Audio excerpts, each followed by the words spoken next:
Hi, I'm Roy Burton, the inside technician here at Heidolph North America, and I'd like to go over the setup of your autoclave with you. First, you want to remove the unit from its box and make sure that it's secured on a level surface.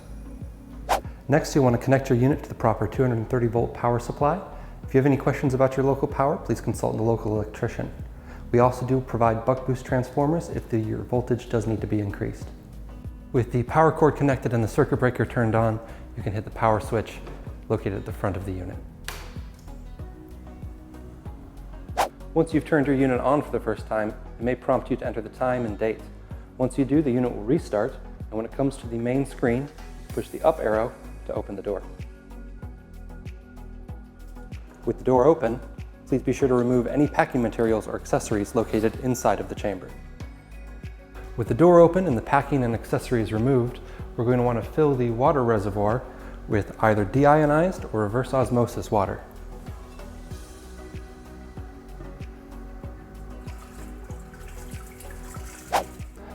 We do recommend using only purified water in the unit, as tap water could create mineral deposits in the internal plumbing as well as the chamber.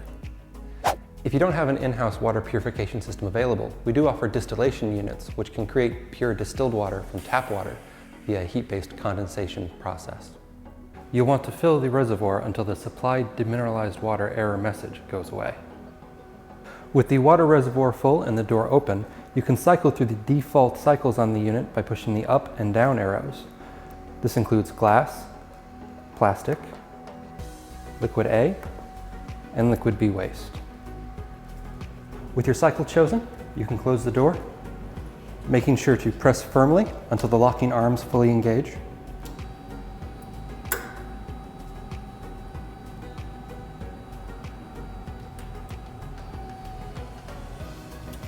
At which point you can press the start button to begin your cycle. Today we've gone over the setup for your autoclave. Again, my name is Roy Burton with Heidolph North America. Thanks for watching.